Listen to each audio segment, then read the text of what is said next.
call this meeting of the Davenport Community School District Board of Directors to order. Oh, I was going to ask Director Mayfield to read our board priorities, but why don't I switch that around? Director DeSalvo, would you please read those for us? I'd be happy to. The Davenport School Board establishes the following priorities to ensure the academic success of all students. Provide leadership and direction to improve the overall learning environment in our classrooms, schools, and district, including the health, safety, security, and happiness of students and staff, and direct and support actions, programs, and activities which reduce the impacts of poverty on our students, their families, and our community. Thank you. Director Goss, are you ready yet? If not, I'd like you to read our mission and vision statements. The mission statement: to enhance each student's abilities by providing a quality education enriched by our diverse community. Vision statement: education that challenges conventional thinking, prepares all students to compete in a global society, and inspires our students, parents, staff, and community to answer the question, what if? Thank you very much. Superintendent Tate, we have a showcase. Thank you, Mr. President. We have Wood Intermediate in the showcase tonight, and Principal Sherry Simpson-Schultz is here. Welcome. Thank you. I appreciate the opportunity to come and share some fun stuff that we got going on at Wood. I do have two people with me that I'll introduce right now. I have Christine Toff. She's a teacher at Wood, and with her is a 6th grade student, Elsie Hahn. And we are here today to tell you a little bit about some of our transition activities. We are working into spring, and one of my favorite things to do is meet the fresh, cute little faces that will join Wood in the following year. So what I have for you up on the screen is a site that we have created at Wood and we use. It's right on our website. In fact, if you go to the Wood website and look under Parent Resources, you can click on something called 6th grade orientation. And on this particular site, we have just a bunch of stuff. So like one of the fun things, and I'm not sure, is he going to click for me or do I click? Like I can show you, if you click on teachers, on that side there, you will get a video, and if you click on that little arrow in the middle, our 6th grade teachers, they do say hello when you're signed into a Google account. So if you want to go back to that other side there, all of those videos, there are videos on each one of those that we play when we go visit the classes. I don't know if that'll play for you or not if you're logged in. Yeah, if I log in, I know it will play. But we go visit Fillmore, Truman, Buchanan, and Harrison. We already have our dates lined up. We sit down with the 5th graders, and we go through a lot of the slides on here. For instance, if you hop down to lockers, which is a little further down the screen, there you go. We show them, and you can scan down. Did you know you get your own locker? And we show them a picture of the locker, and if you keep going down, there's an open locker, and they think they've just moved into a dorm room. You can go back. We talk to them about Chromebooks. We talk to them about orientation. We talk to them about their planner. We show them, there's that whole side. There's just pictures, videos. It's a lot of fun. They always have lots of questions. The counselors at the elementaries do a fabulous job getting them set up with questions. I would tell you probably the two things they're most worried about: opening their locker and getting lost. And so we work really hard on those two things. There's a video on there that just shows Wood, and it shows the hallways and the teachers and the classrooms. We spend about an hour talking to them. After our visits in April, on this year, if you click on, I believe it's orientation right there, on May 7th this year from 6:30 to 7:30, we actually have an orientation where we invite our families up. And I'm going to have Elsie help me out here. I have made, hand one to each one of those people, okay? I've made some of our parent packets for you. We give each family one of these packets, and we help them get signed up for all the different stuff they can sign up for at Wood. So we have a parent e-blast, there's parent portal, there's our Jump Academy. We put dates in there. You'll notice that our website's in there, our Twitter feed's in there, and all the different things. Unpack your backpack. The dates are in there. They should be ready to go. We go over the yellow sheet in your packet quite extensively. That has a lot of information and some questions. You know, one of the questions we always get asked is my kid going to have to shower? And we explain how that works in PE. I'm not sure the water's ever been turned on in our showers, but we talk about that. And probably one of the most fun things about that night is your second sheet in your packet. That is an actual 6th grade schedule, and it's an actual locker at the top. And we have about 20 lockers that aren't being used, and we give every family a different sheet and a map, and we send them out to walk around the building, find the classrooms, and try out a locker. And our goal again is to show that you don't have to get lost, and you can probably open a locker. After this event, we usually make it through the summer. I'll be honest, I do probably 5 to 10 personal walkthroughs. Parents will just call up. Their child is afraid or scared or they're new, and we will give them a personal tour. But then we make it to Jump Academy. And that's where I'm going to invite Christine Toft up here to talk to you about Jump Academy. All right, Jump Academy at Wood, I believe, is an amazing program. And it's not only fun for the students to kind of regroup themselves after summer, see their friends, meet new people, but it's really great for teachers to meet the new students as well in kind of a non-threatening environment. They're just coming in for the first time, they're having fun, and we're getting to know them while teaching them some things. The teachers volunteer for this event that we put on, and I'm the one that pretty much organizes the whole thing.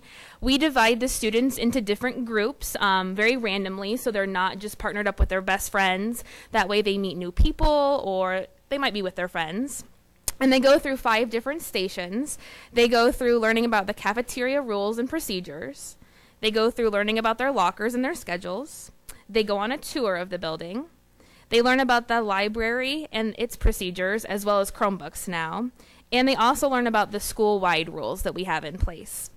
If there's any extra time, we have icebreakers planned so that the students can also get to know each other further, and for the teachers to get to know the students further as well. But it's a great time. I really enjoy putting it on. I really enjoy seeing the new students there, and the teachers really take ownership of really taking all these kids under their wing and making sure that they have a great transition and a great start to the new year. So then I have Elsie here, who's going to talk a little bit about her experience in August at our last academy. Thank you. So last year at my old school, Harrison Elementary, our counselor came over to our room and she helped us learn how to and practice our locks on our lockers. And so I kind of forgot that over the summer. And so when I came back to Jump Academy and they showed us how to open our lockers, that refreshed my memory. And I don't think I would have learned again how to open my locker without that. And one of the other stations, the tour station, some older kids that helped out with Jump Academy, they showed us around the building. I got a little confused walking around there, but then they said the school was laid out like a pole with 2 squares on the end. And so that made sure I didn't get lost. And then another one of the stations was in the cafeteria, and we sat down and they went over some of the rules that Wood had. And so like the no phones rule, and so I don't think I might have turned off my phone turned my phone on silent without those rules. But I thought Jump Academy was a great experience to meet old friends and find new friends, and I really recommend it to new 6th graders in the upcoming year. Thank you. And before school starts, our final event is always unpack your backpack, and we tell all the kids at Jump that's your test. Your parents are coming up. Walk around the building, show them that you can do your locker, you can find your way around, they get their schedules, and they have a good time. We work really hard to transition the kids in. I am passionate about the 6th grade transition. I think it's probably behind going to kindergarten, probably the hardest transition. And we work hard to make it pretty smooth and make them feel at home and like they're not going to be lost. So, any questions we can answer for you? Director Hayes. I don't have a question, but I do have a statement, and I think the entire program is really well. We've literally gone from preschool to 5th grade hating to go to school always. And I got a report literally just last week to say, I'm going to tell you something, and I don't want you to be surprised, but I absolutely love my school and all the people of it and going to school. So I think the transition was really well and helpful in spite of the fact that he wasn't able to go to Sutherland with his friends. Thank you. That's nice to hear. Director DeSalvo. Yeah, I think that sounds like an awesome program because I remember how apprehensive my son was. That's a big jump and probably one of the most significant. I would agree with you there. So, Elsie, do you just love Wood now? Yeah, I do. I think everyone's really helpful and everyone's nice, and I can always find answers to the questions I have. Good. Well, I think this is a really, really good program. And Christine, I think what you're doing is amazing. It sounds really, really good for the parents, too, to give us that peace of mind, knowing that they're not getting lost and walking around in circles all day. So great, great program. Thank you for the time and effort you put into it. Director Gosa. So my daughter will be coming to see you next year, so you'll have 2 of my kids in your school, so best of luck to you. I'm up for that challenge. Yeah. They're night and day, complete opposites. And I'm sure she'll check this program out. I know Alex didn't do it, but Mackenzie's all about that stuff. So it's a good thing you guys are doing, and I do appreciate all the times you let me come and sit in this class. So You're welcome anytime. thank you. Anybody else? Okay, well, thank you very much, all of you. Thank you. I would say if you want to have some fun and you're interested in coming to see me talk with the 5th graders in April, throw me an email and I'll throw you the dates. You can pick any one of the 4 schools I go to. It's a good time. Okay, thank you very much.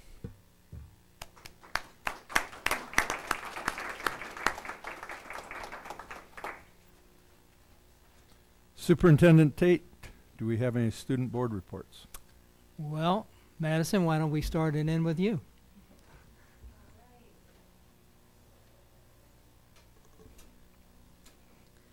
Well, I wasn't here last time, so I've got a long list of things. So first of all, our robotics teams, the Mortal Kombats and the Combustible Lemons, competed in the Iowa FTC Robotics State Championships. Both teams made it to the elimination tournament, but were defeated in the division semifinals. But the Lemons did earn 2nd place in the Motivate Awards, so their season is over, but we're very proud of everything they accomplished. In speech and debate, we have 3 students who qualified for the National Speech and Debate Tournament in June in Fort Lauderdale, myself in informative speaking, and Spencer Philman and Andrew Lord in World Schools Debate. Our Destination Imagination team finished 3rd in senior level improv at the regional competition and qualified for the state competition on March 24th. Our jazz band has competed in multiple festivals recently, and on the 16th at the North Liberty Jazz Festival, West placed 3rd, and one of our sophomores, Turner Sperry, was selected as an outstanding soloist. Speaking of our band and orchestra, we have a band and orchestra concert tomorrow night where all West High instrumental groups, including orchestra, our 2 main bands, and both of our jazz bands will be performing at a concert at 7 in the West High Auditorium, which you're all invited to. Courtney Schaefer placed 2nd at the Quad City Science Fair at the Putnam for her project on antibiotic-resistant E. coli. And then recently we participated in the annual Get on the Bus trip, where on President's Day we had a group of students go up to the Capitol to talk with legislators and advocate for funding equality and learning about the legislative process. Unfortunately, they had to return early because of the weather, but they still learned a lot and had a good time. And then there's an important event that I wanted to talk about. There's a reason that I wasn't at the last school board meeting. As most of you know, I'm a student leader of the Worth Less campaign and an advocate for funding equality. So last Monday, I was going around to different PTA meetings for elementary schools in the DCSD, and I went to 8 different PTA meetings on the Thursday before and then the Monday and Tuesday of that week, specifically McKinley, Walcott, Buffalo, Garfield, Eisenhower, Hayes, Madison, and Bluegrass. And I had a great time talking to parents about funding equality and what they could do to impact the legislation that's going to impact their kids' education. So that's the student board reports for this week. Thank you. Thank you very much. We'll move on to board reports. Are there any? Director DeSalvo. Well, first I want to start off, I'm going to throw down another challenge taken from Director Hayes, but I volunteered at the JB Young Food Pantry last Tuesday. And contrary to when you look on the website, it says it's full. It may not be full, so don't go onto the website and think you can't sign up because everything is blocked and full, because we'll take any help we can get. It's a very rewarding experience. I would invite everybody to go do it. It's 4 hours that flies very quickly. And the people are just amazing, the ones that are there working and the ones that we get to help. So it's a great, great experience, and I think everyone should do it Tuesdays and Saturdays at JB Young. Then I have another report on the bus trip. So am I running? Oh, you're running this. Okay. So as Madison said, we took about 50 students to the Capitol. There's a selfie from the bus that we took on the way there. So we had a good time with the pictures. So we headed out for the day, headed to the Capitol. We had some fog. We had some rough, bumpy weather going up. But there, if we can hold, this is our page. He's from Central. This is Jack. Jurgena, I'm going to kill their name. Okay, and his dad, Vince, is a teacher at Central, which I'll talk about the teachers that went a little bit later. But Jack was able to come meet us. So he's our page this year representing the Davenport Community Schools at the Capitol.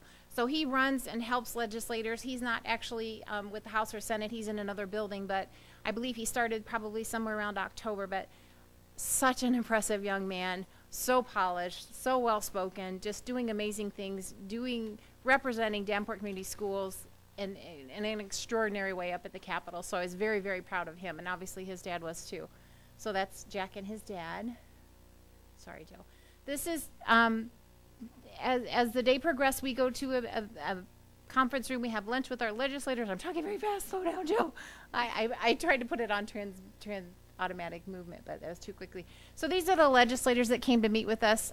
There's Gary Moore, Cindy Winkler, Mark Lofgren, Jim Lycrum, and Ross Postian. Phyllis Thede was there later with us, as well as Monica Kurth. So the students got to sit in this room and just pepper them with questions. And again, I was incredibly proud of our students and the questions.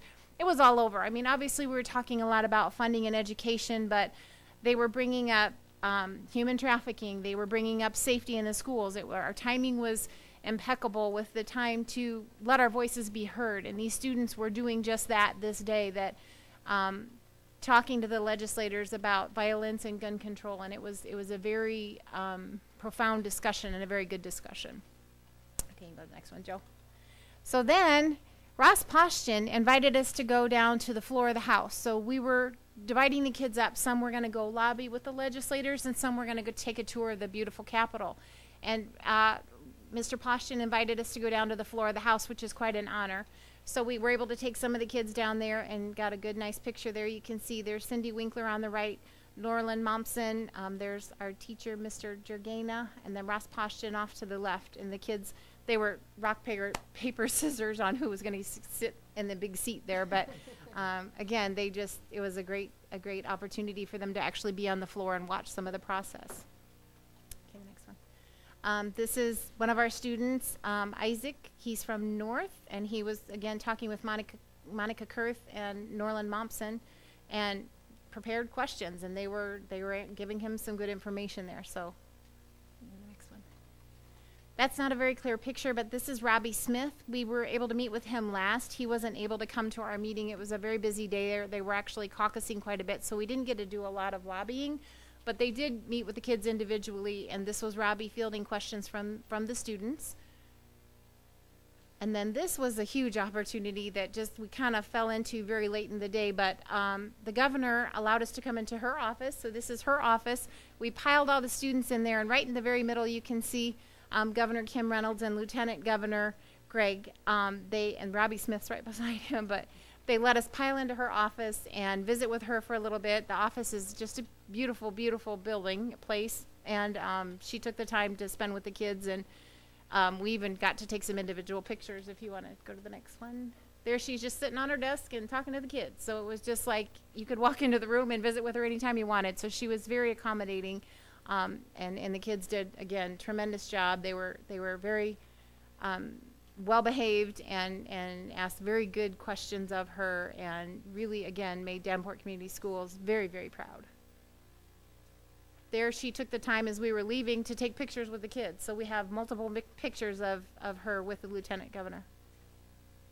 There we all are on the steps just about to go. And there we are, freezing. So we had a really, really, really good day. We kind of finished up early. It really wasn't because of weather that we left, but we had kind of finished up early. We got to a good stopping place. Plus, then we got to stop at McDonald's on the way home. So there's a number of people that make this trip possible that I would like to thank. I think I listed off some of them here, but first of all, I think you can go to the next one. These are the folks that made it possible, that they provide the funds for our buses. So our community leaders get money allocated to them that they can use to help the community in whatever way they choose. So Mayor Klipsch, Rich Kluel, Maria Dickman, and Mike Mattson all contributed money that helped pay for the expense of the buses. So our buses were completely covered by them. So we didn't have to pick up that. As you all know, we're facing significant budget restraints, so that was a big help. I really, really, really want to shout out to the teachers. This was on President's Day. This was their day off. And these teachers volunteered to come with me and these students, 50 of us, on 2 buses to the Capitol. So they spent their day off with us. We literally left at 6:45 in the morning and got back about 6:15 that same night. So it's a long day. They took their time off to be with us on their day off. So from Central, that was Dan Flaherty and Vince Jurgena. From West was Joe Whitmore, Ann Perez, Yvette Bowie. North was Nikki DeMars, and Mid-City was Dave Thiede. So I really, really would like to shout out thanks to them for spending their day off with students, which is probably not one of the things they want to do on their day off. What? Oh, I didn't know if he was there or not. But Josh Thomas from Mid-City was there too. Okay, let's go to the next. Okay, and then again, special thanks to Governor Reynolds and Lieutenant Governor Gregg. But I would also like to thank our local legislators that took the time out of their very busy schedule. It was a very, very busy week at the Capitol for them. Again, Senators Robbie Smith, Mark Lofgren, Jim Lycrum, Representatives Monica Kurth, Gary Moore, Cindy Winkler, Ross Poshton, Phyllis Thiede, and Norla Mompson. What I don't have on here, huge, huge thanks to Mary Carruthers sitting behind me, because she put all of this together. I just got to go through the motions and get the glory and get the fun of going up there to visit. So she did all the legwork, so thank you, Mary. And also Rachel Steiner. I don't think Rachel's here tonight, but she went along with us and helped corral and kept pictures going and kept things moving. And then Director Gosa traveled up in his own vehicle, had other business up there, but spent the day with us too. So I think this day is so beneficial to the students. It's such a great learning opportunity for them to understand the legislative process. We've all been talking about it. But as I said before, the timing was so significant, and that letting them know their voices matter. We've been seeing it in the press for the last 2 weeks, unfortunately, the events in Florida that occurred, and seeing those students and their bravery and coming together. And that's kind of what we were telling these kids too. Your voice matters. This is what we're here to do. So you can make a difference. You can explain things to these legislators. They will listen to you. Talk to them about anything you want, and write to them, email them, call them, whatever it needs. And so it was very powerful and really, really good timing, unfortunately, but good timing that we got to do that together that day. So thanks to everybody that made that happen. And I think that's it. Is that it? Should be it. Oh, I forgot, the UEN. One more very important group to thank was the UEN. They provided lunch for all of us that day. So again, this was really no expense to the district whatsoever. So that was Lou Finch and Margaret Buckton from the Urban Education Network that provided lunches for us and the legislators that day. So it was really, really a good day. And now I think that's all. Yes. And of course the students. I should thank all of them too, because again, students took their day off. And I know when my son would go and try to corral people and his buddies to go, and they're all like, oh, I want to sleep in, we don't have school. So it says a lot about 50 students that want to take the time off of their day where they could be sleeping in to catch a bus at 6:45 in the morning and spend the day. And we had a good time, and it was, again, so proud of them and what they did, and thanks to them for spending their day off with us as well. So now I think that's all. That's all. So that concludes my report. Thank you. Nice report. Any other reports? All right. We will continue on then with communications. And next is open forum.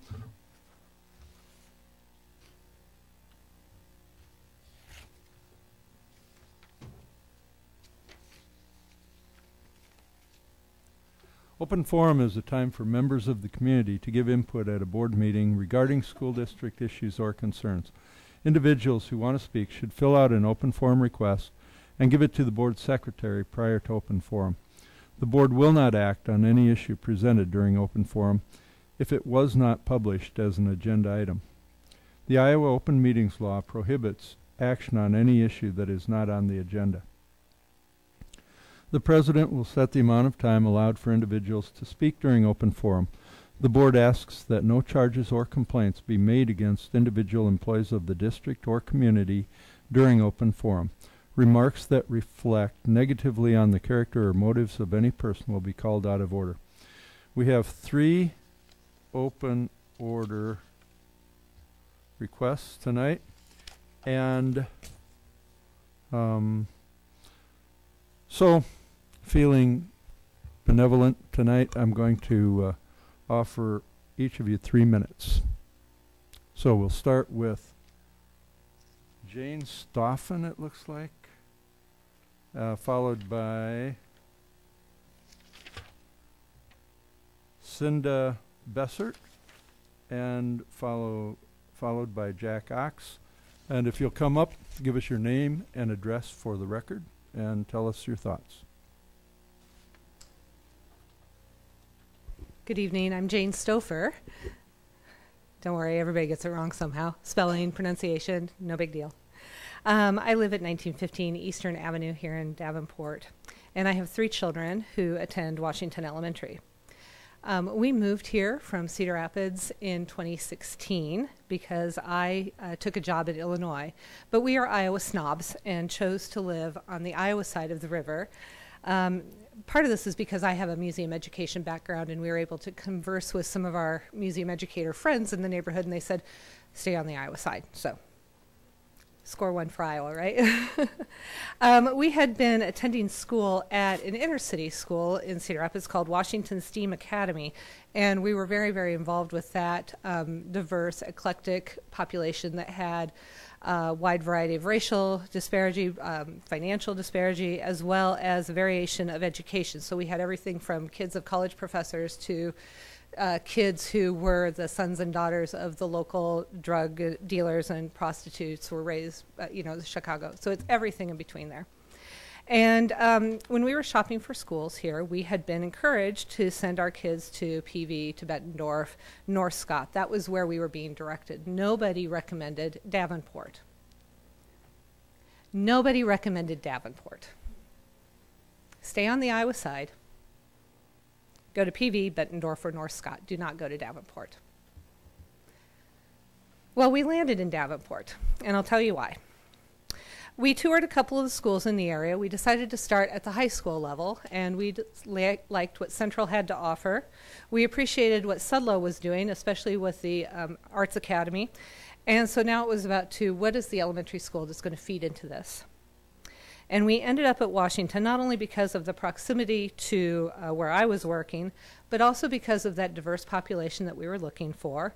And most importantly to us was the proximity to Sudlow. We were moving. We wanted our kids to have a home. And by having an elementary school that was on the same block as the middle school spoke volumes to us. And that is why we ended up there. As I mentioned, I have 3 children at Washington. 2 of them have IEPs for speech. And by the way, they're doing phenomenally. My youngest no longer talks like he has marbles in his mouth, which I am very happy about. But all three of them are also part of the TDG program. That is the other reason why it was important for us to end up at Sudlow. They're working 1 to 2 grades ahead in reading or math, and I wanted them to be able not to have to get on a bus to go to be challenged at a different school. I wanted them to walk across the yard. So the reason why I'm here tonight is because I want you to know that there are some of us out there who will choose Davenport despite the lousy public relations marketing that's out there with people who are driving newcomers to your district, to Pleasant Valley, to Bettendorf, and to North Scott. And I'm also here to advocate on behalf of Washington School and hope that as you make your long-term plans and strategic plans and find a way to spend your money, that you'll make some investments in Washington because of its proximity to Sudlow and its importance to the neighborhood. Thank you. Thank you, Jane. Next is Cinda Bessert. Hi, I'm Cinda Bessert. My address is 1519 Bridge Avenue. And my children, I have 3 of them. Lily, that's 3rd grade. Isaac, that's 1st grade. And Audrey, that's kindergarten.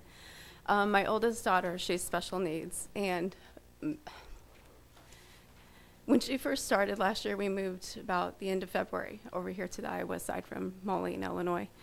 And when she started at Washington, she was so far behind. Like, they pulled me in right away to discuss her IEP, and with Isaac as well.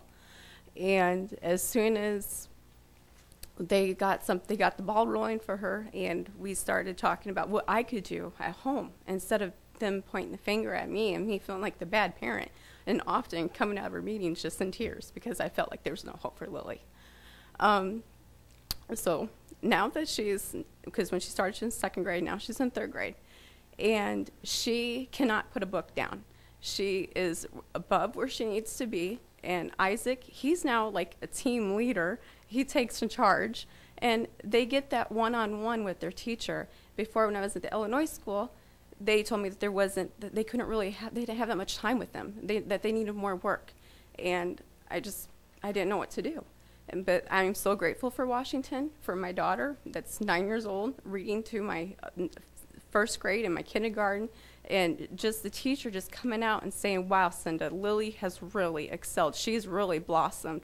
And I'm happy with Isaac hearing that he's a team leader. Like, wow, no more tears down this face. Thank you. Thank you, Cinda. Next is Jack.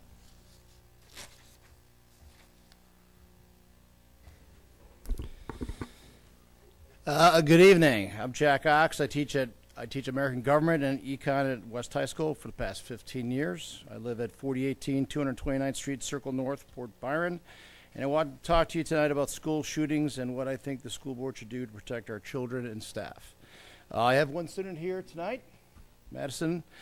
She's here tonight as part of my public meeting requirement for government class. So I'm modeling to my students our right to petition our government. But first, I want to thank you for serving our school board and serving our community. You have a thankless job, and the public's not aware of the sacrifices you make to be on this board. You spend countless number of hours at this volunteer job with little fanfare, and I want to thank you again for serving. Let me tell you about myself. I'm not a normal teacher. This is my 2nd career. I served in the Army for over 20 years. In my first 10 years, I was in combat units, commanded units from platoon to company level. In the last 10 years, I was in weapons development.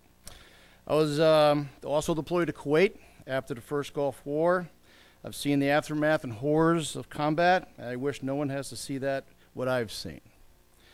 I went to basic training at Fort Knox, Kentucky. I'm qualified marksman to M16, sharpshooter with hand grenades, and expert with the pistol. I can go on, but I'm running out of time. In addition to my extensive military background, I've working at West High School as a highly qualified teacher.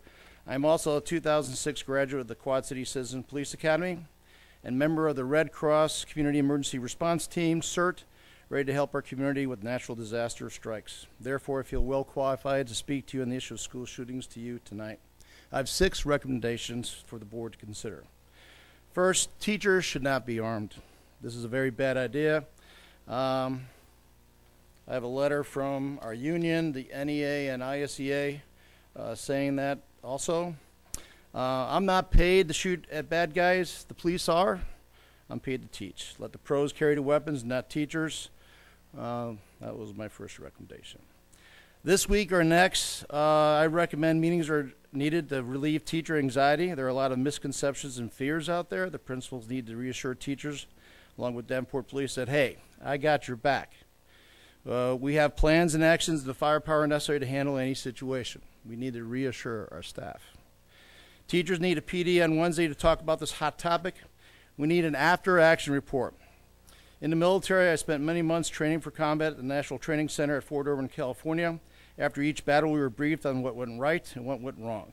So why aren't the lessons learned not being shared? Where is the after-action report for the Florida shooting? What should teachers do and not do? Where are these discussions? The New York Times reported the following. Since Sandy Hook, there have been at least 239 school shootings nationwide. 3 episodes, 438 people were shot, 138 of whom were killed.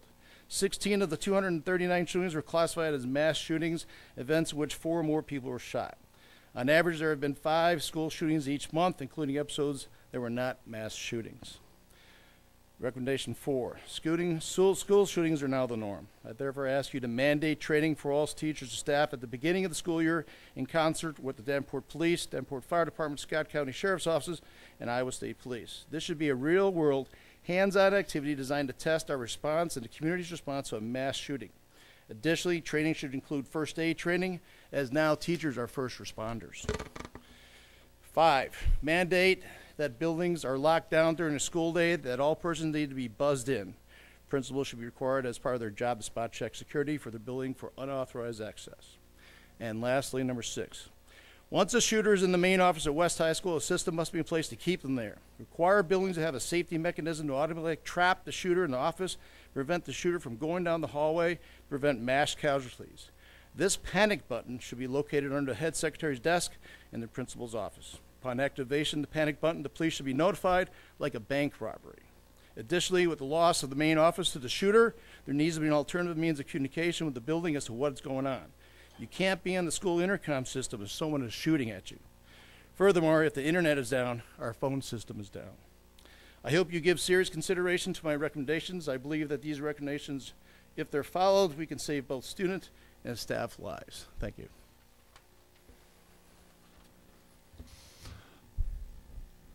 Thank you, Jack. And thank you, Jane and Cinda and Jack, all of you, for sharing your thoughts with us. It is really important. And Jack, I want to especially mention appreciation for your service to our country and your service to our district and community in your teaching here. So, but thank you all. Thank you, Jane and Cinda, as well. Okay, we'll go on to upcoming events. And Director Potts, would you please read those for us? March 1st, rescheduled to March 8th, the 5 o'clock Legislative Advocacy Committee in the Executive Board Room. March 3rd, Saturday, Legislative Forum, 10:30 to 12, Madison Elementary School. March 5th, 5:30, Committee of the Whole meeting in the boardroom. March 7th, 4 o'clock, Policy meeting in the Executive Board Room. March 12th at 6 o'clock, regular school board meeting. March 19th through 23rd, spring break, no classes. March 26th at 6 o'clock, regular board meeting, elementary board meeting. March 27th, 5:30, local school improvement advisory committee board meeting. Thank you very much. We'll move on to the consent agenda. May I have a motion? Mr. President, Director DeSalvo. I move that the board approve the consent agenda as written.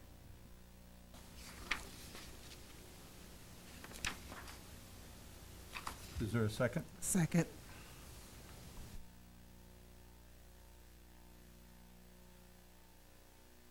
Is there any discussion? Okay, call for the vote. Director DeSalvo. Yes. Director Hayes. Yes. Director Gosa. Yes. Director Mayfield. Yes. Director Beck. Yes. Director Potts. Yes. And my vote is yes. Motion carries. Thank you. May I have a motion regarding approval of bills? Mr. President, Director DeSalvo. I move that the board approve the following resolution as recommended by the administration for adoption of the bills from the bill listing periods of February 8th, 2018 through February 21st, 2018. Resolved, all claims presented to the board having been duly certified as correct by the secretary, reviewed by the administration and board members, and they are hereby audited and allowed as just claims and warrants drawn on the treasury for the several amounts. Further resolved, the payment of claims and salaries be approved as presented for the periods of February 8th, 2018 through February 21st, 2018. Thank you. Is there a second? Second. Is there any discussion?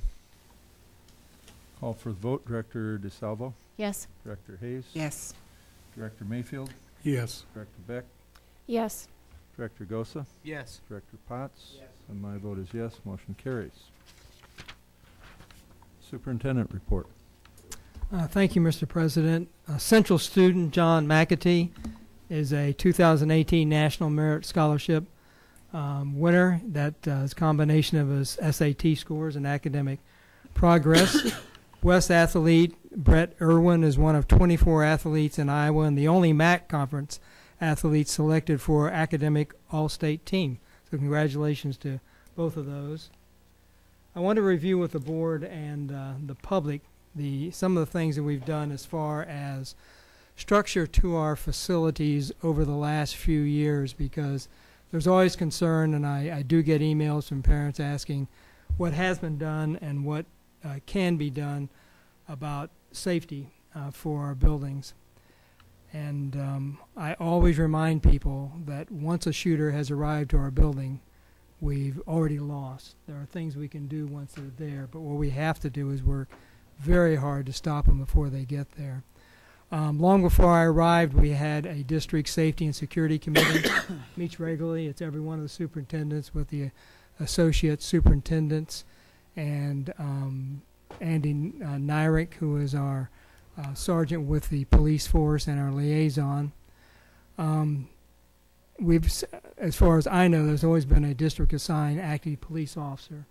He does have an office in this building. He is our immediately go-to guy, and he's always available for us, and if he happens not to be, then there's someone in the police force who is.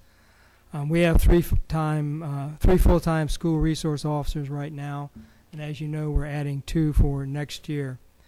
In 2013-14, we launched what is called ALICE, and that's our security protocol, and most of the districts, to my knowledge, in this area uses that. ALICE stands for Alert, Lockdown, Inform, Counter, and Evacuate. We train the staff on that, and we practice periodically, and at elementary level, we actually talk through with the students on what they would do in intermediate and high school. We actually have practices. And 13 and 14, we began our secure entrance access project, and that is where people have to be buzzed in, and there are at least 2 doors that they have to go through to gain access to the students. And that project will be completed by August of 2018 unless we expedite the project. I'm looking at how to do that right now. 2014-15, we started the security camera installation. We have 1,000 which have been installed, and that was completed in 2015-16. And 13 and 14, classroom door locks were installed, so every teacher can actually lock their classroom from the inside. In 2015 and 16, we put on our Raptor system, which are visitor management, just to make sure it's not to stop someone who would try to forcibly gain entry, but it's to stop people who we don't want in the school because of previous things they have done. There's several other measures which we have done, and Andy asked me not to mention those tonight just because we are in a confrontation and we don't want people who would want to enter the school to know everything that we have in place. And my leadership team meets constantly, daily, to talk about what more we can do and what we should be done. And I appreciate the ideas I got tonight, and certainly will respond to some of those.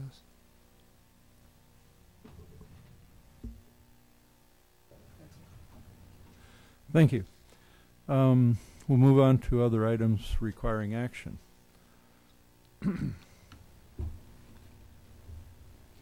I have a motion on the approval of plans and specifications for the Network Refresh Project 2018 Phase 1.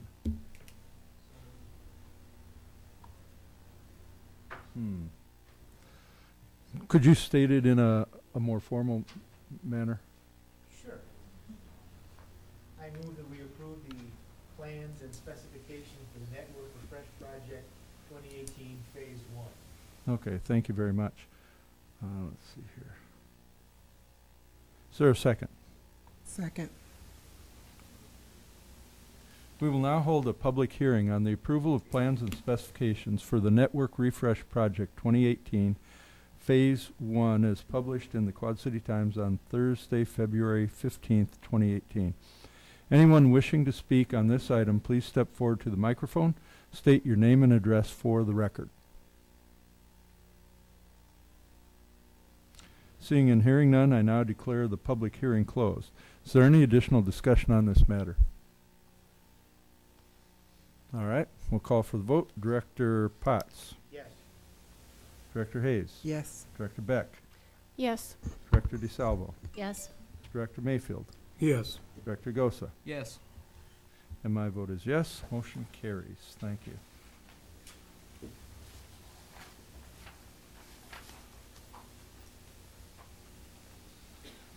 Brings us to our discussion item, which is our 2020 vision plan. Superintendent Tate. Thank you, Mr. President and Board. Dawn is pulling up the slide presentation now, and has that been corrected? So they'll be looking at the same ones. Okay. So we're going to make a presentation from up here. It'll be a leadership team doing that.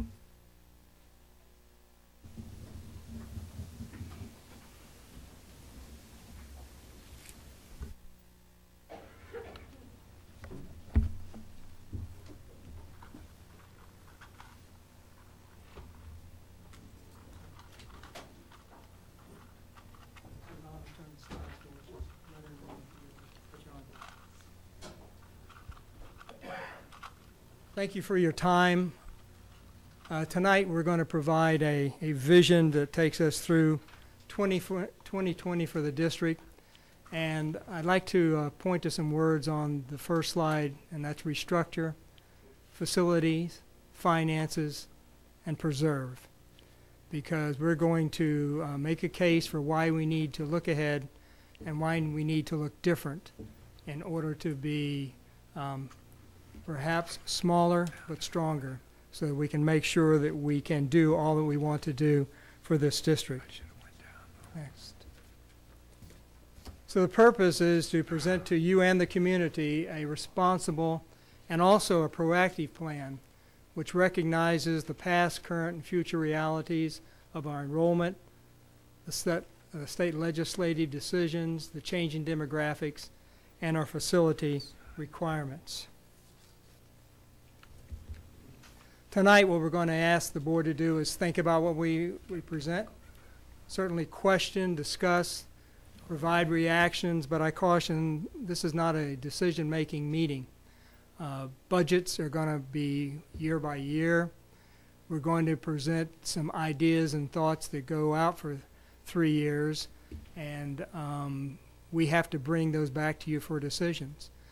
We'll be bringing back in short term our budget recommendations for the following year. They're going to be in complete detail. So tonight, I want you to just sit back and think about and take in the vision that we put together for you. What we want to do is make sure that we celebrate and retain our areas of strength. That is our District of Distinction initiatives, which certainly honor our past. And these are just some of the things which make Davenport distinct. We have a great district, and we have the Accelerated Associate Degree program, the dual graduation program at North, Creative Arts Academy of the Quad Cities, our STEAM program at Buffalo, Inspire Academy at West High School. We have award-winning fine arts programs and music program throughout our school. The breadth of advanced placement courses certainly equals any school in all of Iowa, and we want to be able to support what's to come.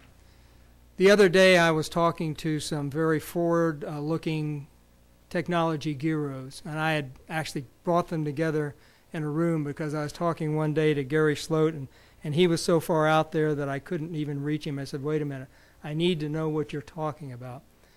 And they started talking and telling me things that they do in their classroom, they want to happen in their school in this district. And when we were finished, we all together said, we want a district that uses technology to tear down the walls, no schools, no classrooms, no grades that inhibit gaining knowledge. And we can do that through technology. But we need the room to do it. So when we're talking about looking to the future, we want to leave a little bit of space so we can expand also. And Marcia's going to talk about some of the facts that we need to take in consideration about our changing district.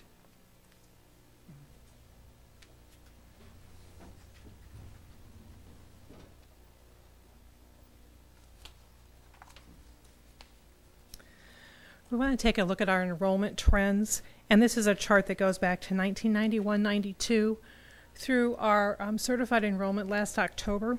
Back in 1991, our enrollment was 17,788 students. Last October, our enrollment was 15,490 students. That's a loss of 2,298 students. To put that in perspective, you could take all of our kindergartners and first graders, and that would come up to that total. Or, and I thought this was even more impactful, that total equals 13 of the smallest districts in the state of Iowa. We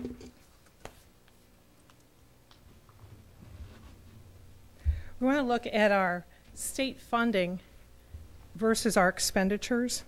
The line on the left is the amount of funding that we're getting from the state. The line on the right, the darker green, is the amount of expenditures that we've had every year.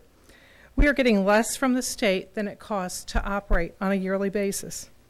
There's only 3 or 4 years in this entire graph where we got more funding than what was required to cover our expenditures.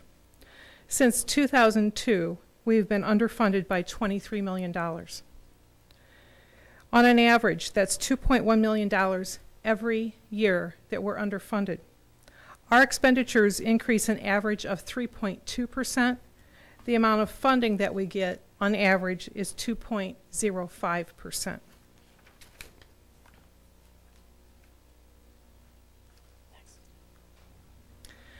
This is a chart of the allowable growth, or the amount of funding that we get from the state. And this goes back to 1991-92 when we got 4.3%.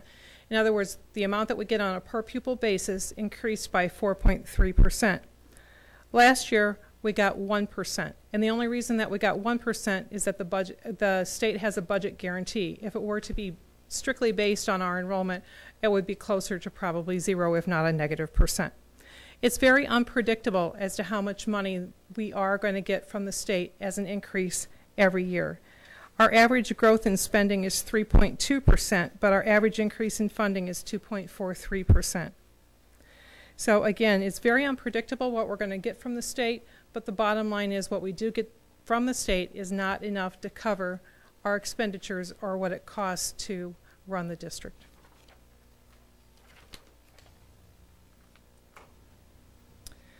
What we've put here is a loss of revenue due to the funding formula reform, which was back in the 70s. Over that time period through last year, we have been underfunded by over $136 million. And what we did is we took the enrollment for those years times $175 per pupil that we are underfunded, and that comes to over $136 million. So you can see the predicament that that has put us in.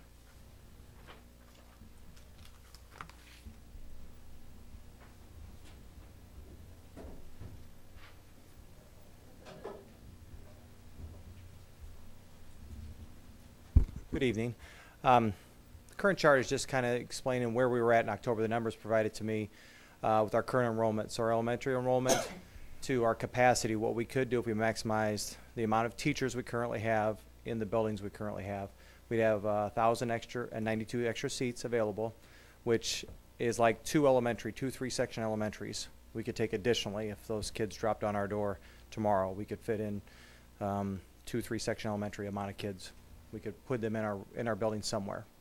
At the middle school level, we have 542 seats available, and at high school we have 394. You put those two numbers together, it's like we could handle another one of our middle schools. We could have another middle school amount of kids just show up tomorrow, like Sudlow. We could take another 800. We could put them in our current buildings that we have. So we've got over 2,000 seats available, with not increasing our class sizes beyond the recommendations that you already know about. In our current buildings, that's what we have available. I don't know if the next slide is me also. No, that's Bill. Okay. Or is that Mike? Sorry.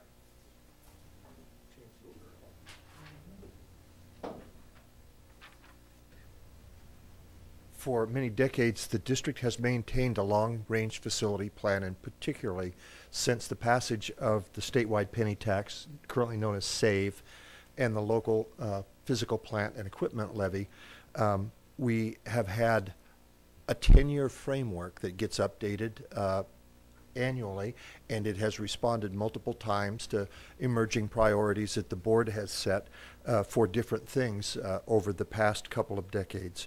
That plan includes a set of what we call educational specifications, and that is a detailed list at every grade level of what the physical plant requirements are to support the instruction that goes on in each building.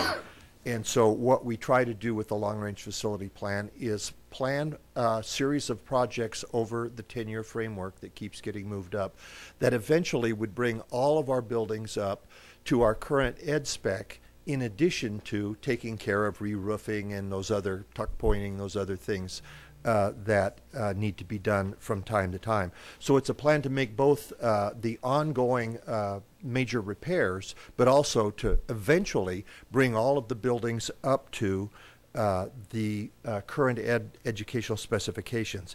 Now, this will take more than 10 years to complete. We did some work a couple of years ago.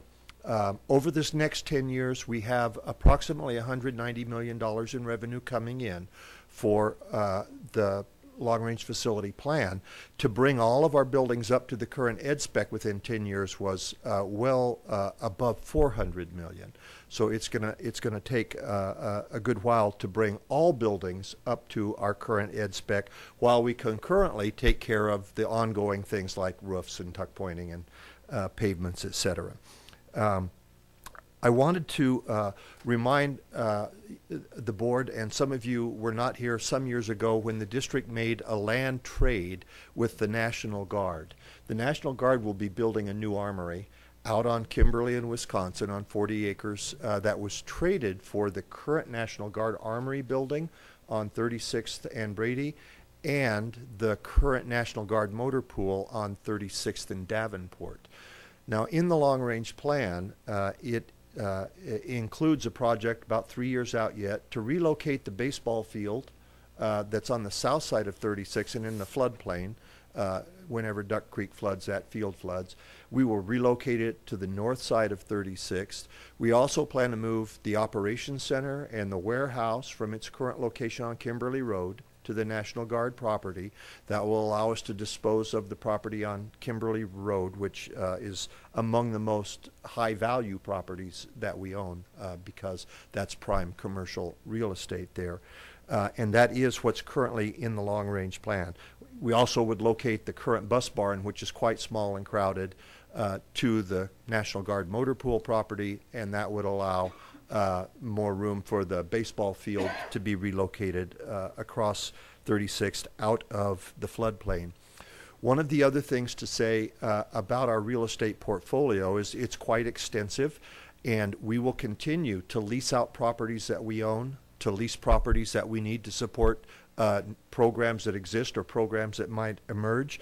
We will continue to buy properties that support our long-range plans and continue to sell properties that are excess to our needs. So we want to organize the plan around the adaptability, the flexibility to be able to respond to emerging opportunities and to meet all of our program needs. And sometimes that will mean leasing property from others, as well as we lease properties out to others.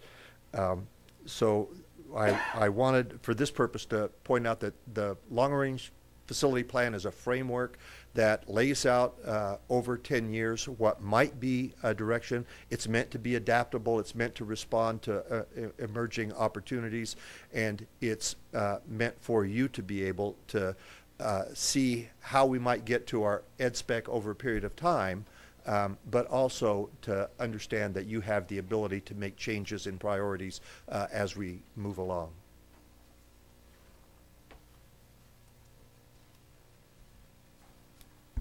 So it's important to look at the assumptions and the principles that are guiding the Vision 2020 plan, and we're looking at state supplemental aid of 1% would be our assumption.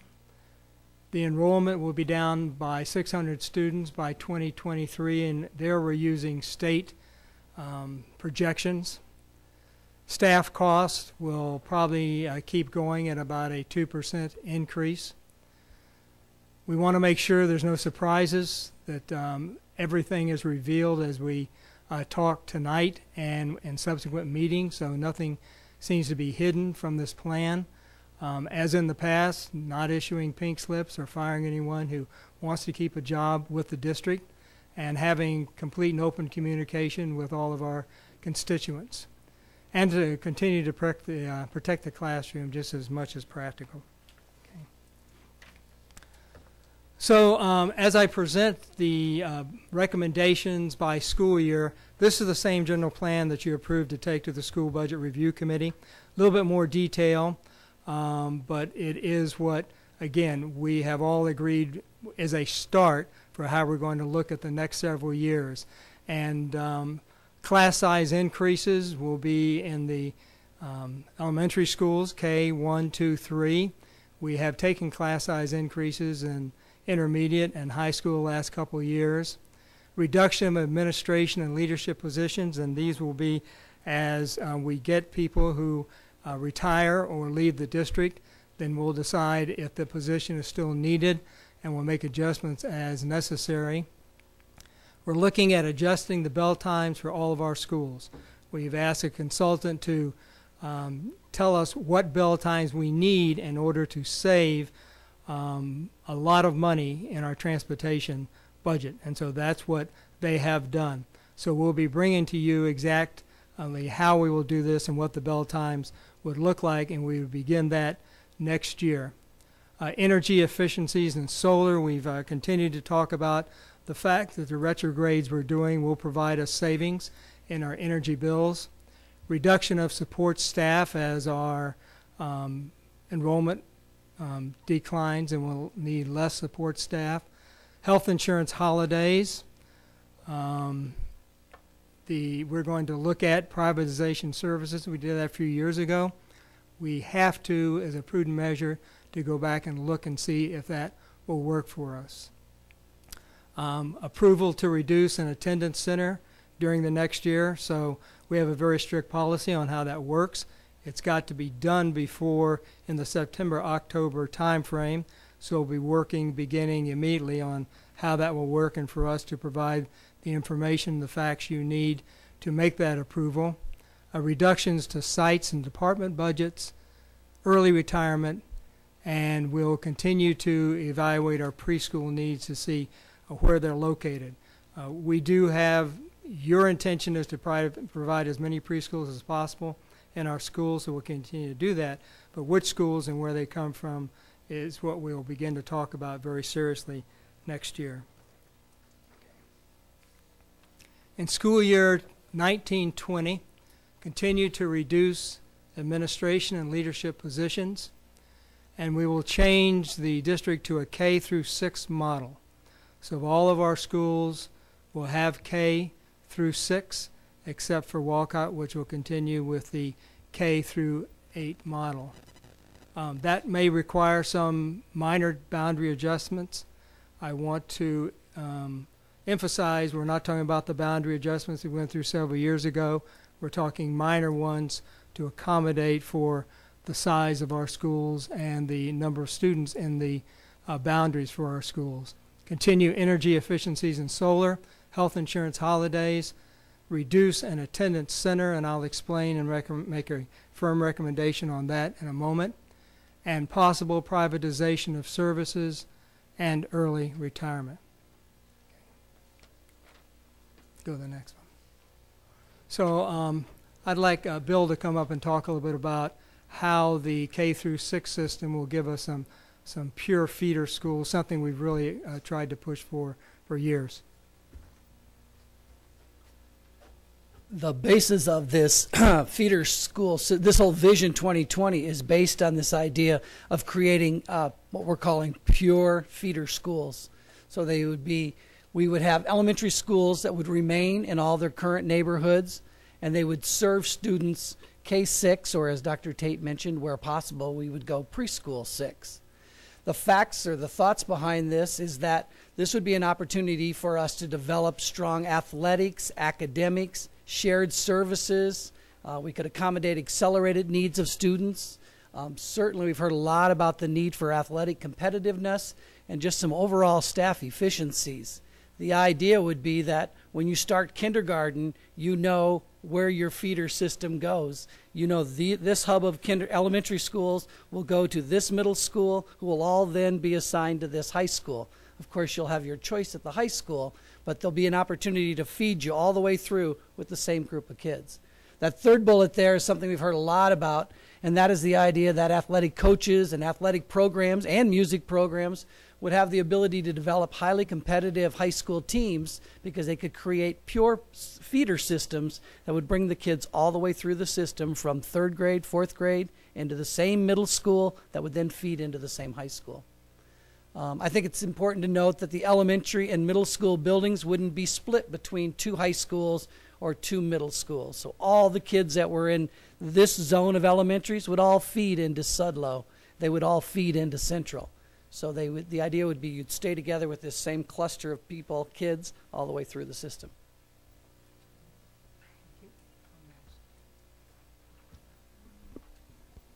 So I want to talk about a recommendation for reducing an attendance center in the 1920 school year. That's the year after next. We're recommending that the SMART 7th and 8th graders will be attending at Williams, Sudlow, or Walcott schools. Monroe K through 6th grades will move from the current building to the SMART Intermediate building. 1 or perhaps more preschool classes will be added to SMART. So SMART building will become a pre-K through 6th grade building. So it'll be 7th grades in one building. Possible options for Monroe building to address community needs are the district training location, the district administrative offices, an opportunity center, neighborhood center, food pantry, nonprofit activities. I'm sure that we would find a lot of people willing to partner with us to make sure that Monroe is a very active part of the neighborhood. When we come to you with a recommendation for SMART, we will in fact provide much detail. In fact, it's our job to convince you that that's the best decision. But all along as we were going down this path, we kept asking which school should it be, and it looked like SMART would be the one. I kept asking why SMART. One of the things we'll show you is the transportation efficiencies with sending SMART 7th and 8th graders to other schools will be the one that saves us the most money. Monroe has one of the smallest campus footprints, and so we certainly want to save the buildings which have the largest footprint for expanding if we need to, or parking. Elementary school safety is one of our elementary schools that's right on a major route, 4th. And then the projected renovations that we have for Monroe on our current plan is about $7.3 million. We would need some of that in order to take Monroe over to the SMART building, but certainly there'd be large savings that would go to other parts of our plan. And moving to the school year 2021, again, reduction of administrative and leadership position, energy efficiencies, health insurance holidays, and early retirements.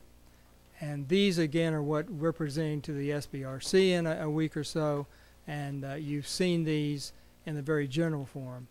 And I want to point out again, it's our job now to bring you very precise and specific recommendations in detail, which you'll talk about, debate, and then finally approve a budget for the following year. And if in fact you agree to close a center, you need to begin work on that in a month or so and have that decision done by September, October, with a lot of input from the community.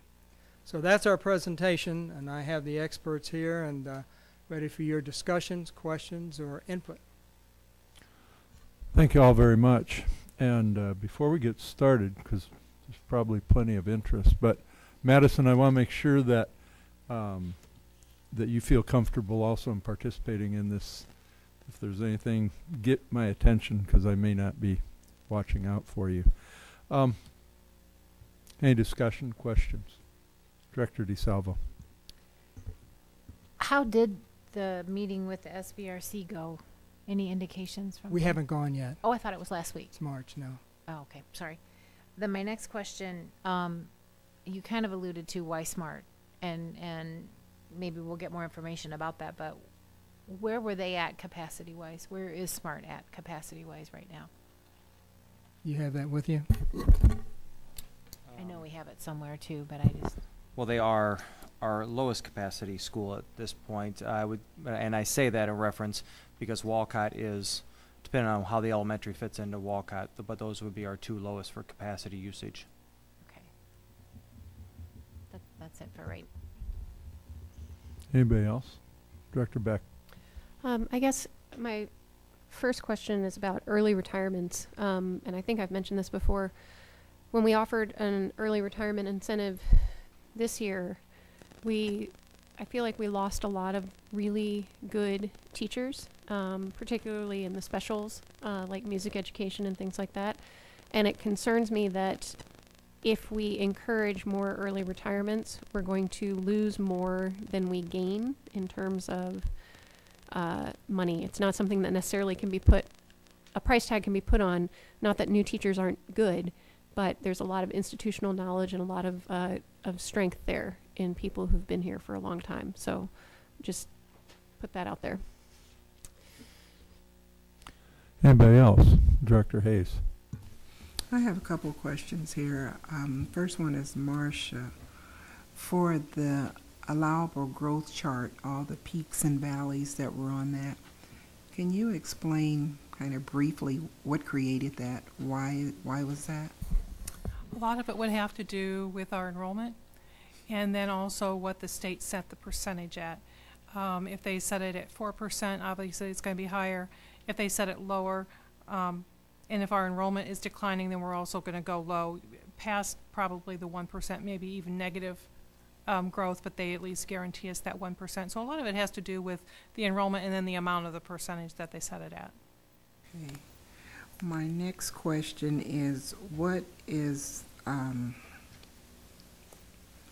was the matrix that were used for how the projection for 600 children being short in 2023?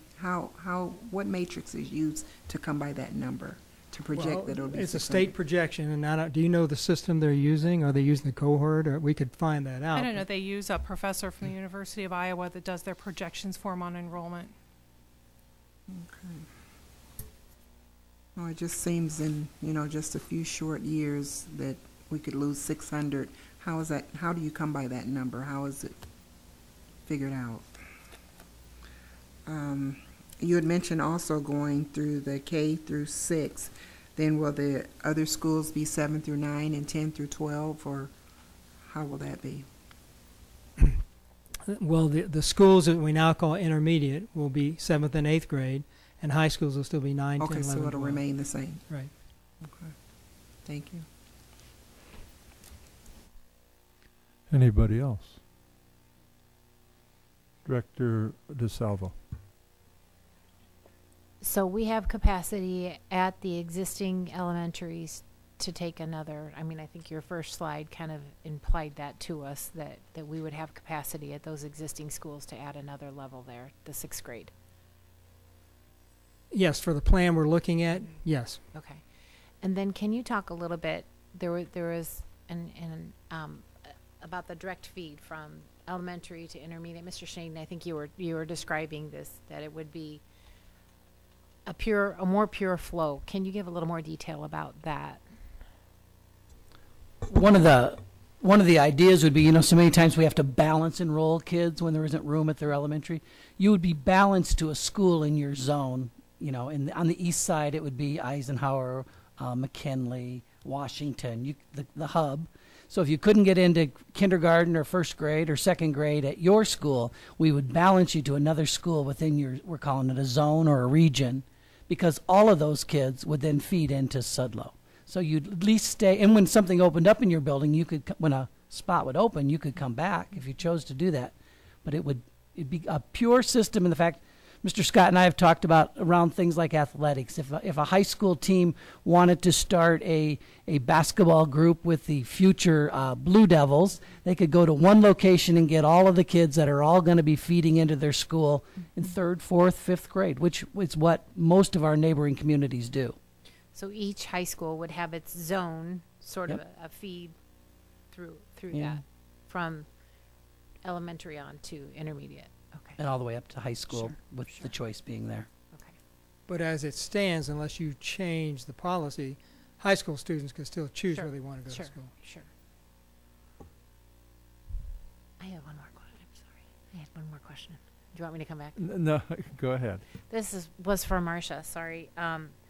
So you said since 2002 we've been underfunded by $23 million, and our funding on average comes in at 2.05%, and our expenses are 3.2.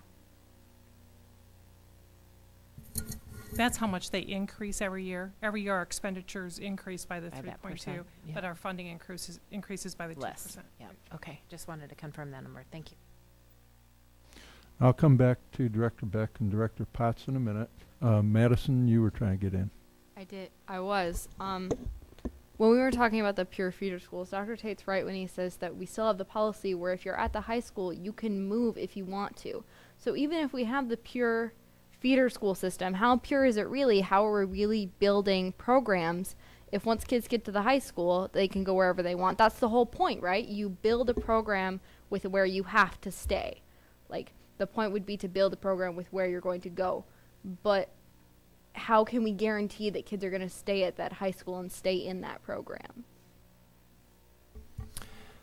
Currently, we have many of our elementaries and our middle schools that are split. And so you have fractions, we have coaches, they don't know how to connect the kids. And so the thought is once you are known to be a future Falcon or a future Wildcat, you would be in there from kindergarten, you would be dealing with the coaches and the music programs for the entire until 8th grade. So your connection would be that yes, you would stay at your high school. Now if there was a certain program that you really wanted to have, then you could attend the other high schools for that. I believe that the connection would be much stronger than we currently have. We know that we have appeals, we have parents that come to us that, well, I was at this elementary and I want to go to this middle school, or I was at this middle school and now I don't get busing to this high school, I can't get transport. This would be, you would automatically know that the middle school and high school boundaries were the same. You would know the elementaries that fall within that zone.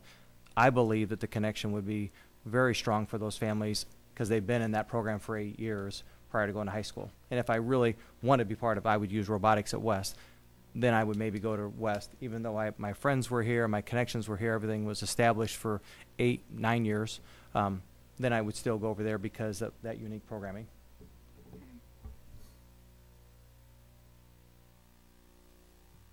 Did that answer? Okay. Director Beck? I think actually Director DeSalvo may have gotten my question, because I was asking about going to ask about the percentage of revenue and expenditure increase, the bar graph, and that I think was the same thing. So thank you. Okay. Director Potts? Yeah, Madison basically made my point that, you know, 3 of the starters on North's basketball team were Sudlow kids, so they should have gone to Central.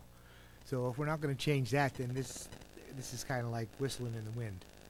I mean, and just personally, my experience with high school coaches coming down to the buildings doesn't happen.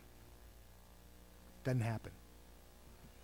Is there any consideration given if I assume closing an intermediate school saves more than closing an elementary school? Was there any thought in this plan of going K6, 7, 8, 9 and shutting down a high school? No. I mean, I threw that out, but no, we don't see that as working.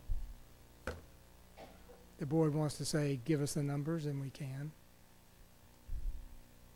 Because, you know, when we went to the motivation behind going K5, 6, 7, 8 was to get another load of kids into the high school after we opened a 3rd high school, and you could have echoes in it because there wasn't anybody there.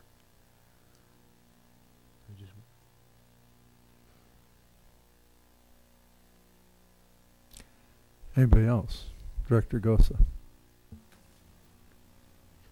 I will say, I think the feeder school thing is awesome. I've been preaching this since I've been on the board. I deal with it every day. I have kids coming up in the feeder system. I coach a lot of these kids. And I will answer your question, Madison. My son is 12 years old now. He's been playing football with his little buddies since 3rd grade. They're a tight-knit little group that talk about how they're going to go to North and do this and that. It's all those years together, and the parents come together. You build like a little family. You got your I have my baseball family, my football family, and all that. My other question is, what services are you looking to investigate to privatize? All of them. What's We have to look at all of them. Okay. You know, and you absolutely. guys did that with the busing, right? That's privatized. Yes, that is. Yeah, we pay a company to do that for us. So do you? I guess when you come back with that, do you save money on that? I mean, did you really save doing that in the long run? I couldn't tell you that, but to go back and start buying your own buses, that would be great. now you're already Yeah, committed. I you couldn't can never tell do you. it. Yeah. You're No, we'll already have too to far look in the at hole. whatever service it is and do our due diligence and research, and we have a year to do it and see, would we save it, and is it something we should do? Yeah. Okay, that's what I had. Yeah. Anybody else? Director Mayfield?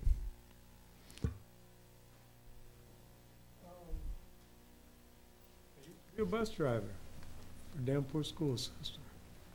They changed over probably 2 years, well, maybe 5 years after I was a bus driver.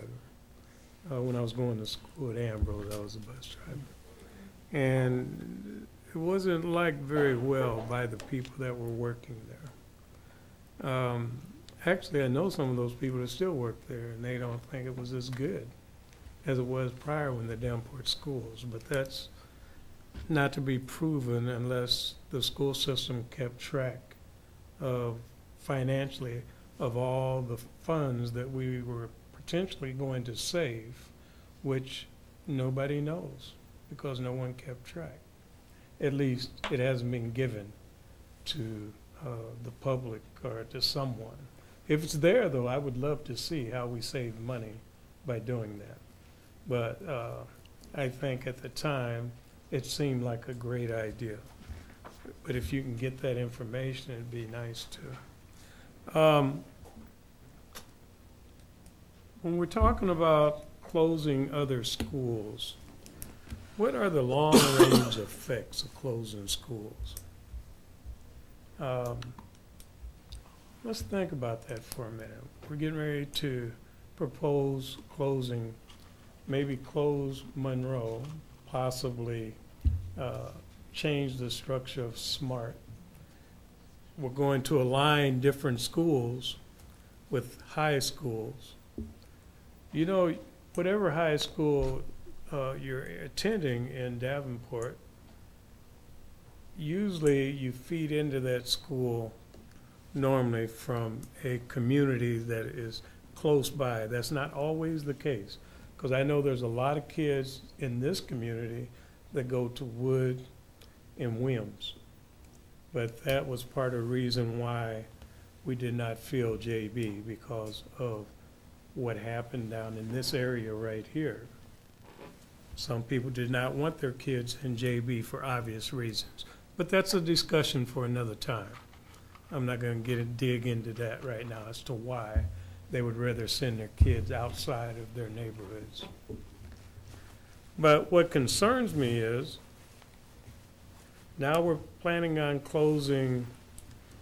basically closing Monroe, possibly alter Smart, to in a sense may seem to some to be closing, but not necessarily, and sending kids here, these kids here, how they're going to be affected. But what I've noticed over the years, and we're not talking 5 years, or we're not talking 10 years, over the last 20 years, so I'm not blaming when I say this, but it's a process that has depleted the schools below locus. That in itself is not the problem, I think. But think of the schools that we have closed. Grant, okay, let's give it a couple blocks, but those kids would have been attending a certain school, and it's not below locus. Johnson, which definitely is below locus. Lincoln School. And we had the population at that time when these schools were being closed. So the question sometimes is, what comes first, the chicken or the eggs? Meaning that there were no kids there to go to those schools, or vice versa. We close the schools and families move away because everybody wants to be in a neighborhood school or close to it. So we're getting away from that close, particularly in elementary neighborhood schools, in the sense that we're closing a lot of those schools. You know, I know the reason we're closing schools is basically financial.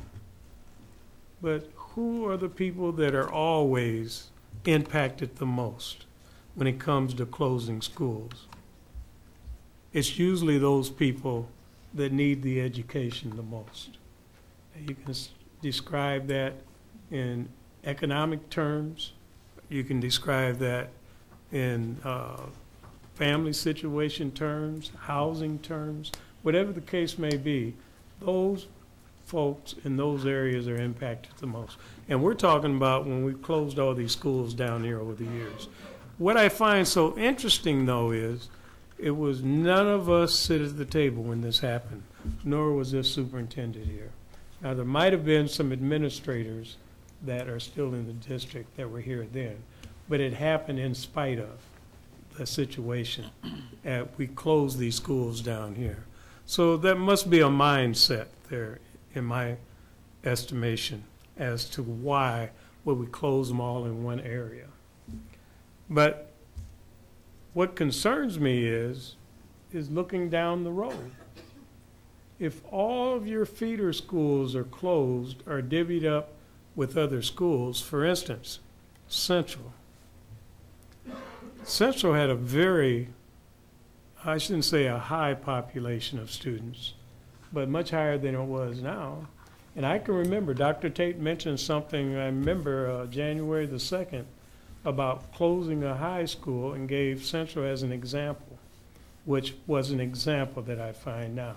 But even that example scares me because of what's been suggested prior to. This came up 35 years ago of closing Central. This came up 15 years ago of closing Central. And then to hear that people are talking about closing a high school now, it makes me think, are they thinking about Central again? I understand that enrollment has gone down in our district. And as enrollment has gone down in our district, it has went up, at least in one other high school, and that is North High School, which that dual credit program for college credit to be getting associates was actually instituted there for that purpose of attracting more students. But that doesn't bother me as much as closing schools, because I believe when it comes to dual credit program that all our high schoolers should have that opportunity, because we all aspire for our kids to go to college, not just in one sector of town, but all over our town and community. But anyway, what concerns me is that in closing all these schools, and now we're talking about, even if we took all the kids from Spartan and said they had to go to Central, that's a long ways from them kids way down there to have to go up to Central. I think the district market one time was Marquette. If you lived on the west side of Marquette, you went to Smart and you went on to West. Now we're talking about taking those kids at Smart and send them to one high school. I don't know what high school that's going to be, whether it's going to be West High School or Central. But I see the disadvantage of many of those kids that can come to Central. So let's just say they don't get those kids. Instead of they getting those kids, we have one feeder to Central from junior high school, because the elementary elementary schools in this area pretty much have been closed. And that means the Sudlow kids would be the only schools feeding into Central. I don't know how we can support. Now, I know that we have open enrollment. I know we have special program there. I understand all that. But to rely on the special programs to pull kids down there, that is, to me, overestimating the power of the programs. I think for Davenport, if we had dual credit in all our high schools, we'll pull more students from outside the district. But I just see that a hard thing to do for our performance program, to pull more kids down there. But the most essential part is closing all the schools, the attendance schools, I'll say. That's the elementary schools. And that does have an impact. I'm seeing that right now with our neighborhoods. Because if they don't have the schools to go to, if they're not attending the ones here, they leave the neighborhoods. So we get back to that again. What comes first, chicken or egg? If there's no or not enough neighborhood schools, people have a tendency to move where the schools are located at, whether it be north, east, west, wherever they're at. They don't want their elementary kids to be bused long distance.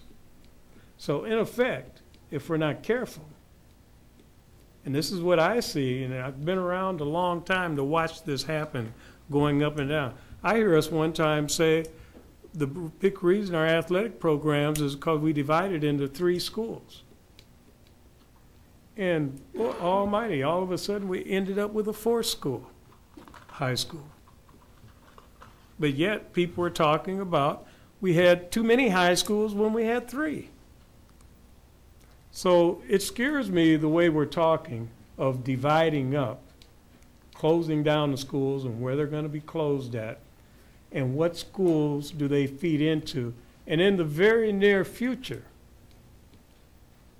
it's going to impact the high schools, because those kids are not going to be going into high schools. We're going to be sharing. We've always shared at Central. We've shared Smart kids and Sudlow kids with North and West. Now what's being created is many of those kids will not be going. And I have nothing against North or West, but what I do have something against is when we diminish one school unknowingly by the actions that we take. And that's basically, I feel that's what we're doing by what's being created right now.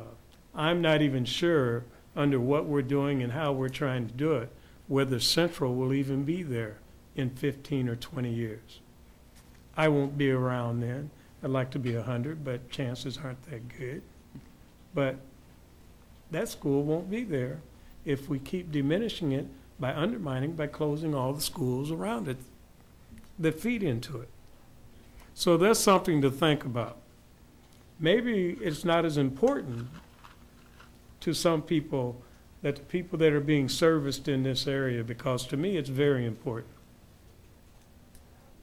And there are other reasons financially why we need to look, as I always hear, we need to look at the whole district. But in looking at the whole district, it can be a disservice to different portions of our city. Unintentionally maybe, but it's still, that's the way it works out in the end. So don't feel like I'm saying anyone is a bad person for the way they think. That's usually what comes out of when I talk like this. It's not that you're bad. It's just your opinion is going to affect someone that you're not really understanding what's going to happen down the road. So thank you for giving me that moment. Director Potts. Two things. On the intermediate boundaries then, assuming that this would happen, are we then looking at shearing off some of the Eastern Williams and making that Sudlow, as opposed to someone who's in this smart attendance area coming all, you know what I'm saying? Is it gonna, it's gonna shift?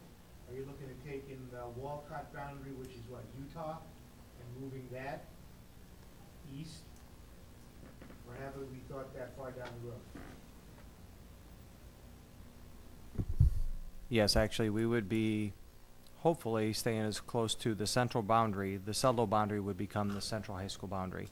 The Wood boundary would become the North High School boundary. So with minor changes or small. Smart's a west feeder. But not all of Smart is not a west feeder. Half of the kids at the Jefferson and Madison students, or Jefferson I would say, that attend Smart all go to Central. So the high school boundaries that you look at it would stay very close to what they are, and the middle schools would then replicate that. So then you would have, we're not looking to make major changes to elementaries and which middle schools they go to. Maybe we do have some dividing lines that we've looked at as far as that would make minor changes to elementaries that are currently split and trying to make sure they feed just one middle school. But in theory, Will Jackson just be Walcott then? Jackson is something that we are discussing. Good feeder. That's one of the ones that we'll be discussing. What that is, I'll use Wood as the example. Wood's boundaries will feed into there, so any kid that goes to Buchanan would go to Wood, then would go to North. That's our goal in this process, not to all of a sudden make a change and move an elementary out of a zone completely. If it was split, making the adjustments to it. So that is the truth. Does that make sense? Yes, no, maybe? Yeah, okay. The other thing, we talk about repurposing Monroe. We always repurpose. If we're trying to save money and we're closing a building, why don't we just unload it? We can do that, but the money comes from the personnel, so it's over $1 million with just the people, so that's where our savings comes. And yes, if we unloaded it, we would save the maintenance, we would save utilities. In some cases, it could be advantage to us to keep it. It could be someone might want to lease it. Could be someone might want to buy it. I mean, we have a long way to go. And this is the first time the community has heard about this, so we need to sort of sit back and reserve, but there are a lot of options, and I think whatever it is, it'll become an asset to the community.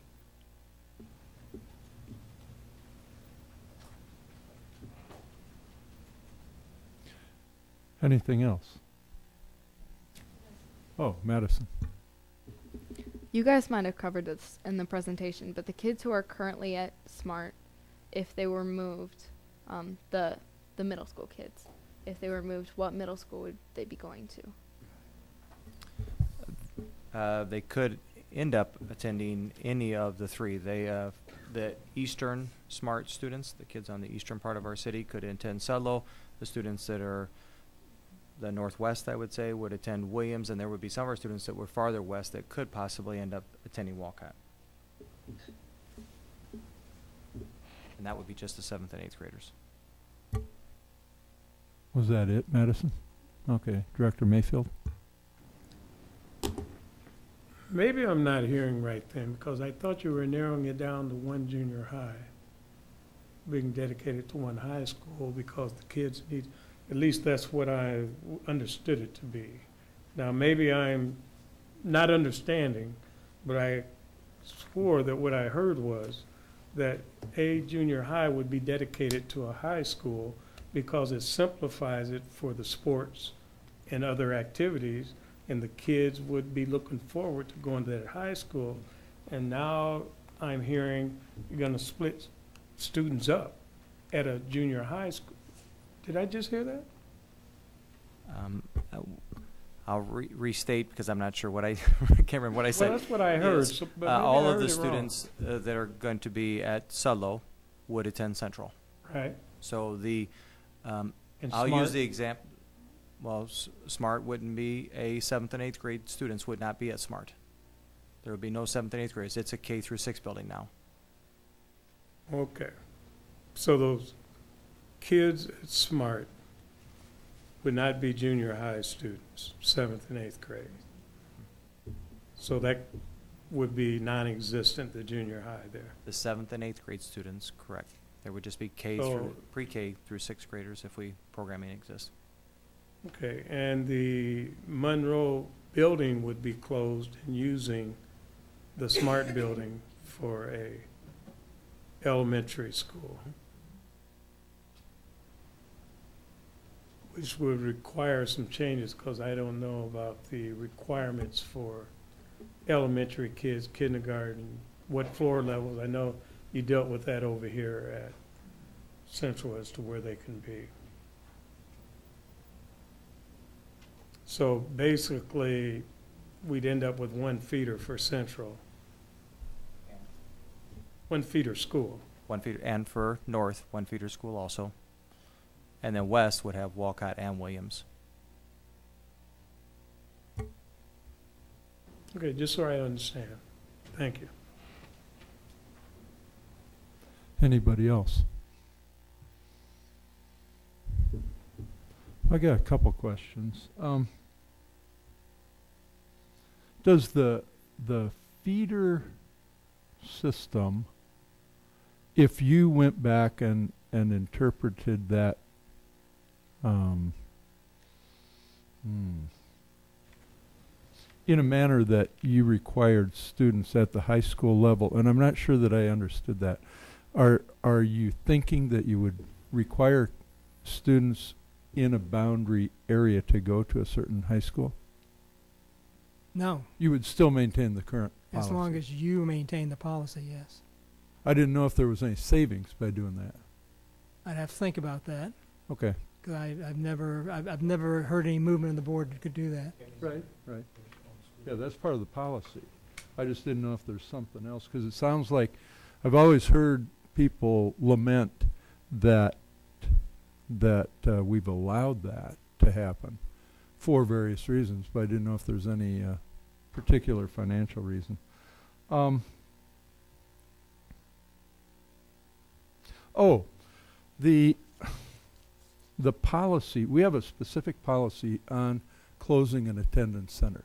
Yes. And I haven't looked that up, but it's a lengthy process. You mentioned in your presentation that it starts next fall, or what? No, it's got to be approved by next fall. What exactly has to be approved? You have to approve the closing of the center.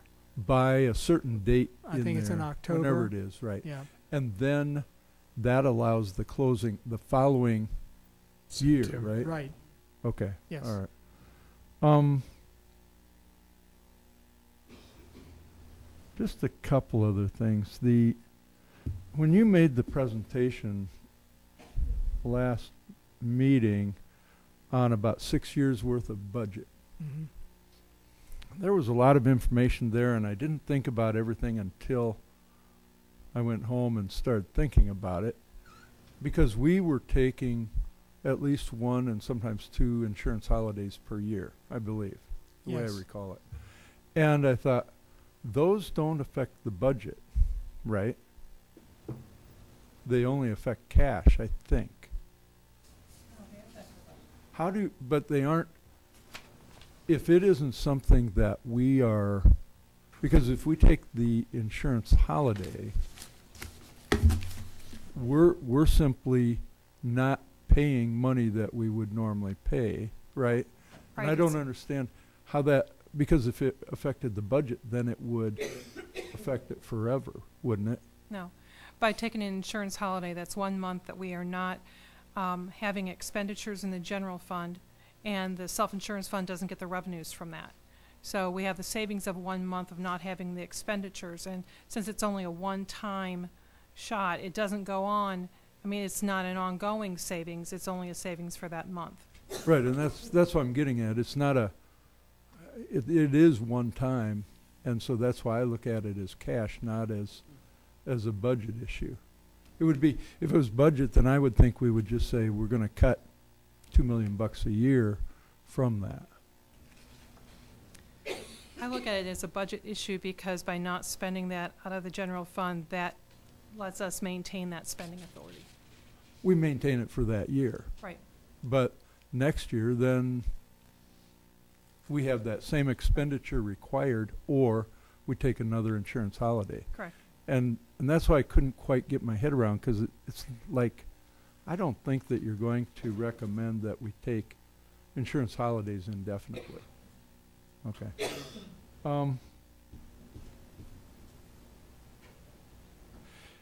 The only other, well, thank you all for doing this, of course. I know it's hard. I know there's going to be a lot of tough decisions, really tough decisions. And I think in one of your budget recommendations at the last meeting, I think you mentioned walk zones. And Director Mayfield, you alluded to walk zones, although you didn't use that language. And that has been part of the discussion at the board in past years, because we have a more liberal interpretation of the code, I believe, we do, than what is required by law. And that's what you're getting at, I suspect, is that if we go to what's required by law, then we would save because we wouldn't transport kids, right? That's true. Yes. Okay. And then by 2021, in this presentation, it looked like the pickings are so slim. It's like, boy, you only had 4 items. I think one was early retirement, insurance holiday. I didn't write them down, but it's like, wow. It's just really tough. That's all I got. Anything else? Director DeSalvo. I just want to point out that a huge number very early in the presentation, $136 million that we have been shorted since 1970 because of our funding in the state. And to me, that's so significant and just makes me sick to my stomach. I just had to get that on the record. It's terrible. Absolutely terrible. Anybody else? Director Mayfield. It's kind of interesting when we're talking about that. I'm always told I can't change history, and I don't think we can. I'm sort of looking forward. But we have to wonder how we could operate for so many years underfunded if we didn't have the money and we were spending it. And I'm talking about the last at least 15 years. So it has to lay on us some of the fault that it's taken this long to get to the point we are, that we're actually petitioning the state, trying to get the legislators to change this, because this has existed for a long time, just like the 1.5 miles that I say 1.5 miles to high school as far as walking or junior high school, and I could be wrong on that length. You correct me if I'm wrong. But what is the length? The length of walking to junior high, or But if any of you have any kids that are young in the last 10 or 15 years, they don't want to walk 5 blocks. You tell them to get out of the house and walk down to the corner store and get something, and it's like, give me a ride. If they're 2 blocks away from their school, they want to ride to work. I mean, they want to ride to school in the morning. So sometimes some things are antiquated, and it changes with our society. You know, at one time it was mostly a rural area, and the rules were made by people that lived out in rural areas. Is why we have this shortage in the urban areas, not just urban, but in some of the other areas too, as per student how we're paid. It's not right, it needs to change, but I want to remind us of that because when we're talking about how far these kids have to walk, there's reality when it comes to getting these kids to walk that distance, and then there's what we think they should be able to do. And there's a big difference in how these kids in the environment they're in are raised today. Yes, we can say we're going to keep this regardless of your hardships, but again, just like that, the inadequate pay that we're getting per student, it's not fair to us. Some of these students see it's not fair to them and their family that they had to walk more than 2 blocks to school. I'm sure if we start having them walk, we might as well have some parent wanting to get P credit for it. Yeah. But that's all I wanted to say. Anything else? Director Beck. I just want to confirm that, so when we talk about reducing support staff, I know one of the types of support staff we have are paraeducators, and when we shifted to having our special education students spend more time in the main classroom, we've had to increase the number of support staff to go along with that. Does that come from a separate pot of money then, and so we wouldn't have to worry about? It is a separate pot, yes. Okay, just wanted to make sure. We're talking about paraeducators paid out of the general fund. Okay. All right, thank you. Anything else? I was just thinking, Marcia, about the relativity of some of these things and how you've talked before about how discriminatory the state laws are to districts like ours, and you demonstrated it up there with the 136 million. And Madison talked to 8 school PTAs about it, and Julie and Rachel and 50 students went up and talked to our legislators. But the thing I'm wondering is whether any of these changes that we're talking about are affected in some manner ratiometrically to that $175 that we don't get to spend on our students. I can't quite even get my own head around my question, but I think you understand what I'm talking about. And I'm just wondering, as we think about all of this for the next few months, if there's an effect on some of these things because of state law changes, it'd be interesting, especially as we try to demonstrate some of the problems with it and what I believe is discrimination. Anything else? Okay, well, thank you very much, Superintendent and leadership. Thank you very much. Was there anything else, Superintendent Tate, that you need to talk about on that? Okay. All right. Then we'll move on. Any administrative reports? None.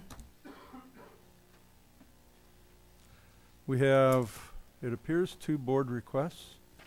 I don't think I have any others. First is from Director Beck, today's date, agenda item. Description of the request. Dr. Tate shared helpful and important words this week with parents, staff, and upper level students. I respectfully request that we as a board voice our support and provide our endorsement for teachers, staff, and students who wish to participate in walkouts or sit-ins to voice their concerns about school safety and gun violence. Why are you requesting this information or agenda item? It is important that we recognize that school shootings are tragically becoming normal. Part of an education involves learning about government, civics, and peaceful protest, and we should encourage that. Furthermore, it is important that students and staff know that we hear them and have their backs. Is there a second? Second.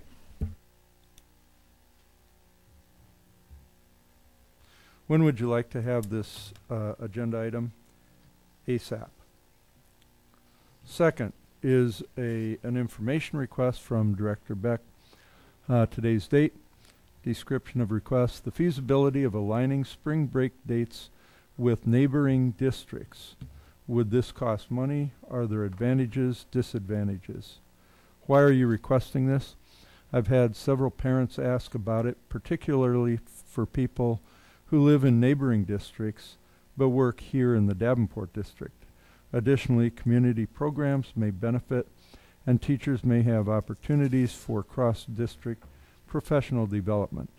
Is there a second? Second.